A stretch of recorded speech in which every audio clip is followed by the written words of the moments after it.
This is episode number 178. I'm talking about the biggest mistake you can make when you release a product. This will kill your business, kill your credibility, and you might not even know it's happening. This is the Red Podcast. How to take your idea and make a name for yourself within your industry and beyond. Spread your message. Attract a following. Rise above the noise. Here's your host, David Hooper. Just a few days ago, Julie Leach, she's a factory worker from a town just south of Kalamazoo. She won $310.5 million in a Powerball lottery jackpot. What's the first thing you think she did? This is a quote. "I quit automatically. I was done." Referring to her job. I thought that was very sad. I feel that you should have a job that you enjoy and wouldn't mind working even if you did win the Powerball jackpot. Of course, she didn't win $310.5 million. She took a one-time lump payment settlement, $197.4 million after taxes, about $140 million. Not a bad payday. And the second thing she did, she says, "I'm going to take care of my kids. I don't want them to work the way I had to work and deal with things I had to deal with over life. I just want to make it a good life for them." Have you read the statistics on what happens to lottery winners? Most of them broke within 4 years. In fact, they're in a worse financial position than they were the day before they won the lottery. One of the worst things that you can do is get money without providing value. You're aware of the law. Every action has an equal and opposite reaction. What happens when you get that reaction without doing the action? Bad things can happen. This is why they say wealth skips a generation. And I think what she's trying to do is fine. I think that she honestly feels that she'll be helping her family by giving them money so they don't have to work the way that she had to work. She worked in a factory. I'm sure it wasn't great work. But you, as somebody who has great work, you understand the value of that and what you get back from what you put in. If you're in a situation where you feel that success is coming to other people, but it's not coming to you in the way that you want, hang tight. Hang tight. I've seen a lot of people come and go from the entrepreneurial space over the 20-something years that I've been in it. You do see people have instant success. These are people that I call lottery winners, ironically. And it never lasts because they come up upon it way too quickly and they don't understand what got them there. More importantly, when that success ends, because success always has hills and valleys in the entrepreneurial space. When they go into one of those valleys, they don't have the wherewithal to know that it's going to end. They've had success so quickly, so instantly. They think it always works like that. It does not. So if you're not having success, think about that. You're just building your capacity for when you do have success. Should you ever lose it, you'll be able to get it again. This is the Red Podcast, the podcast for influencers. If you're a blogger, podcaster, speaker, marketer, nonfiction author, you're an entrepreneur with a message to spread, this is the podcast for you. Here's what I talk about. The things that are going to help you make a name for yourself: book publishing, podcasting, speaking, other marketing elements to help you spread your message and get money. That's the focus of this podcast. It's how to take your idea, make a name for yourself, and get paid. This episode, talking about reviews and how to take feedback. If you put something out, let's say it's a book, a YouTube video, you've got a business that could be reviewed on a service like Yelp, you need to know that most people don't leave reviews. A lot of people in the entrepreneur space online, they don't like to leave negative reviews. Just like a lot of people only say nice things, they don't like to say negative things. They feel that's going to come back to them. They want to be positive. They don't want to make any enemies. They feel they might need a favor, later on, so they're not going to leave negative reviews. And because of this, it can be shocking when you get a negative review. Let's use Amazon as an example. A great review, 5 stars. Negative review, 1 star, 2 stars. Leaving a negative review, it makes people feel uncomfortable. And this is why, if you go look at a book and go look in the marketing space, go look in the blogging space, go look at the success-oriented books, you'll see a negative review, and the helpful votes on it will be through the roof. You'll see a negative review, and under that review, this is on Amazon and most services, you'll see, did you find this review helpful? People can say yes, or they can say no. If you look at the negative reviews, almost always, more people found those helpful than they did the positive reviews. This is for a number of reasons. One, there are usually fewer negative reviews because of what I just said. A lot of people don't like to give negative reviews. And because there are fewer negative reviews, they're more likely to get these helpful votes.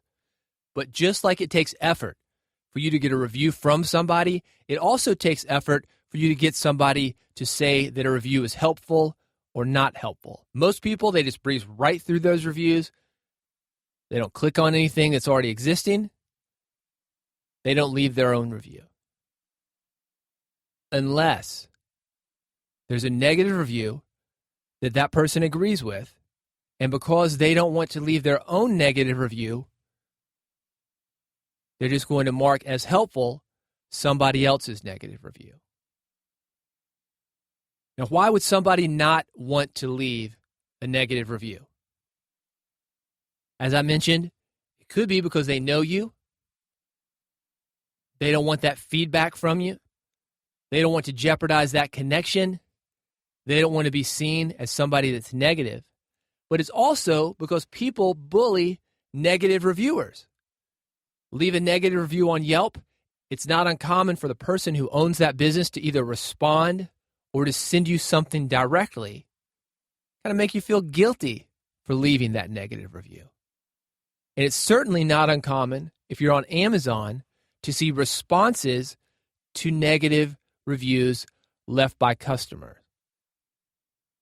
A few weeks ago on social media, I asked people to send me examples of feedback to negative reviews from authors, from video creators, from business owners, and I got a lot of them. I'm going to read some of them to you. This is embarrassing. This is what you do not want to do. It seems like a good idea at the time. You put a lot of time, you put a lot of effort into creating that book, into creating that video, into owning a business, and these people are getting online, reviewing what it is that you do, and they don't understand. They don't get it. They don't know how hard you've worked. But you got to remain cool because people on the outside, they don't know how hard you've worked either. And you look like an idiot when you start to feed the trolls. This first guy, this is funny. This book was a success-oriented book. I haven't read it myself. I'm just going by the feedback that I got, and this is something that somebody sent in. Listen to this. This is what the author said to the guy.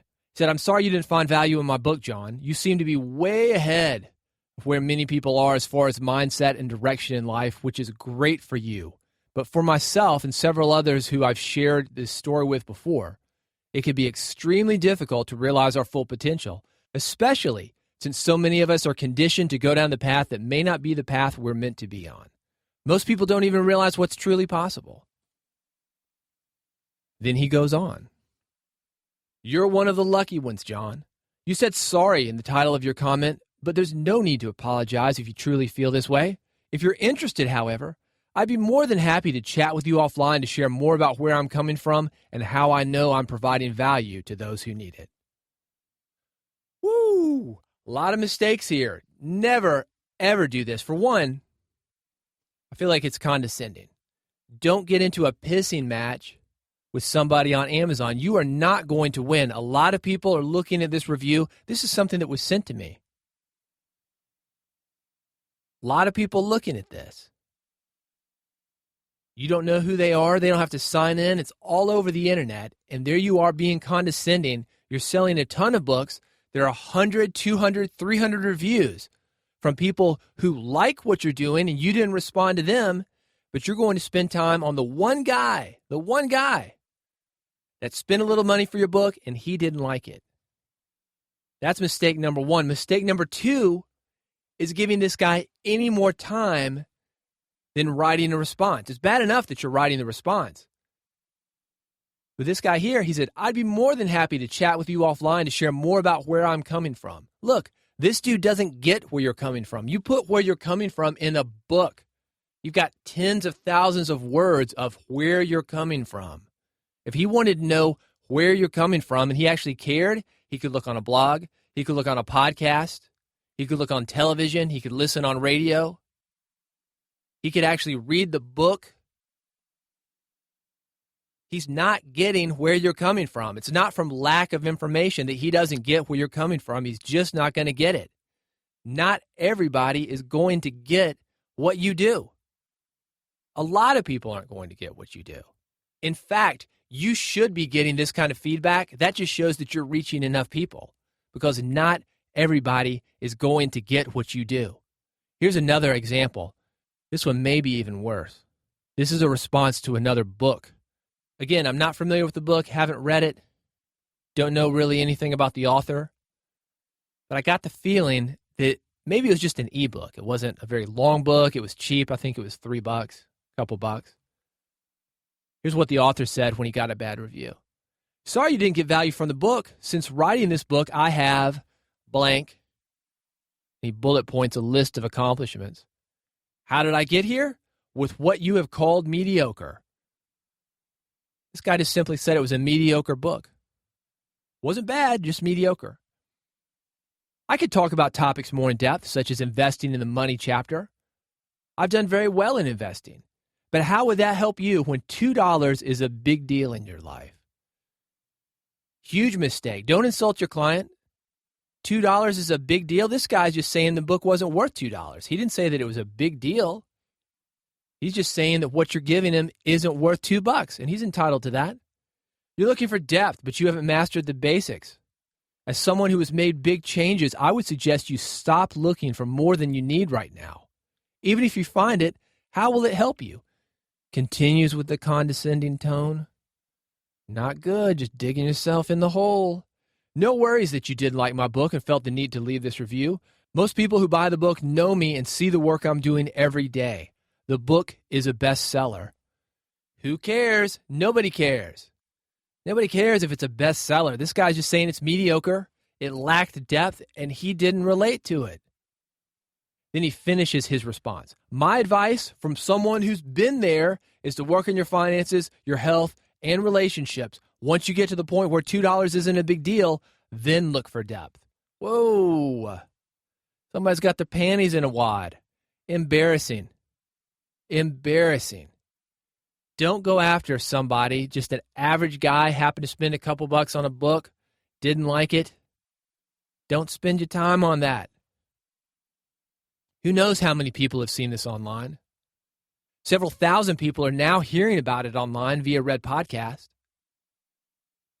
I'm removing the names because I'm not trying to scold these people, not trying to make them feel bad.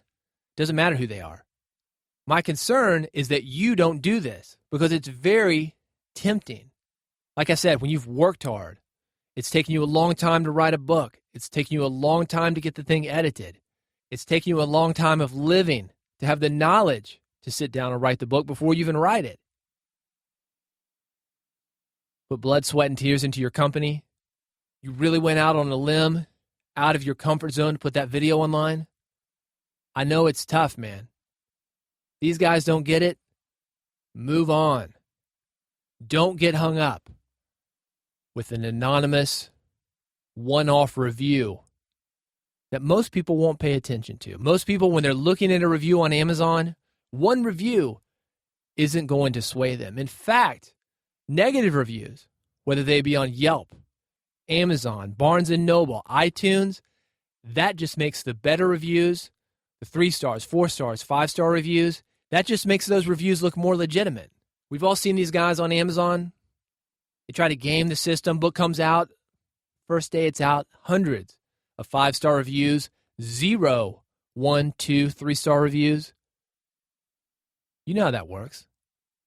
They're not fooling anybody. That's friends. That's family. That's paid to review services. That's going on Kickstarter, buying reviews. Not fooling anybody. These negative reviews, they make those 5-star reviews, even if they are fake, look so much more legitimate. Got into it with a negative reviewer. The negative reviewer says this: laugh at my regret over $1.99 if you want, but I do have a tiny budget right now, and I'm really watching every dollar. It matters. I really could have handled if the book were mediocre, with just a smattering of useful advice, and probably wouldn't have bothered to leave a review. But I found myself repeatedly disgusted, chapter after chapter, with the vagueness and generalities and platitudes. I was looking for something with much greater depth and many more specifics. Perhaps my review will help someone else who is also looking for solid depth and relevant specifics decide to look elsewhere. Remember what I said about those 1-star reviews and how people skip over them? If they see a lot of comments on a 1-star review, they're going to click. They're going to read the thread. They're going to see you get pissed off. They're going to see you get completely derailed by a guy who just happened not to like what you're doing. You're getting in a pissing match with a guy who just didn't like it. That's all. Nothing personal, just didn't like it. And then he's going to come back and he's going to follow through with even more information like this. I could have handled it if the book were mediocre with just a smattering of useful advice and probably wouldn't have bothered to leave a review. But I found myself repeatedly disgusted, chapter after chapter, with the vagueness and generalities and platitudes. You're not going to buy that. You might have taken the chance on it yourself after reading that original 1-star review, but now, no way. No way. That's 3 strikes. 1, the original review. 2, to have a guy that you're trying to learn from get pissed off about something so small. And 3, taking it home, a follow-up review that really dug in, because now he doesn't have to worry about what I said earlier. He's not feeling guilty about leaving a bad review. You've given him permission because you started to argue with him, and he's going to come back. He's going to go for the jugular. Shut it down right there.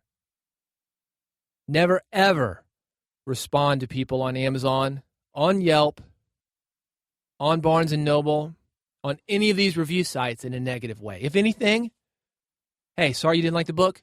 Feel free to send it back to me. I'll refund your money. Hey, sorry you didn't like the book. Feel free to give it to somebody if you think it might help them. If you'll email me your receipt, I'm happy to send you a refund. You don't even have to send the book back to me. Give it to somebody that you want. Just throw in the recycler. Is that rewarding bad behavior? Maybe. You might attract a few people that are going to give you bad reviews just because they want that same kind of reaction from you. But you're also going to have a lot of people that see how you handled it. You didn't get your panties in a wad, didn't ruffle your feathers. You responded to it, and you moved on to focus to the hundreds, in some cases, of positive reviews that you've got. And we do this all the time. This isn't just a review thing. This is us worrying about the emails that we get, the tweets that we get, the Facebook comments that we get, the feedback that we get. Taking those negative comments and blowing them up to be something more than they are, rather than thinking about the people that really like what we're doing. Focus on those people. So here are the big ideas. 1, don't feed the trolls. Sometimes it's better not to respond. Leave that negative review up. It just makes the positive reviews look more authentic, more real. 2, if you do respond, do not insult your audience. Telling them that $2 is a big deal. You're the one who looks like $2 is a big deal when you respond like that. And 3, move forward. Focus on the people who get you. They deserve your attention. They're the ones who are being benefited by you. They're the ones who have taken the time to understand you. You don't have to get on the phone or have private sessions or invite them over or take them out for coffee to explain your side of the argument. Who cares? Not everybody's going to get you. Not everybody will like your stuff. Hey, next episode, 179.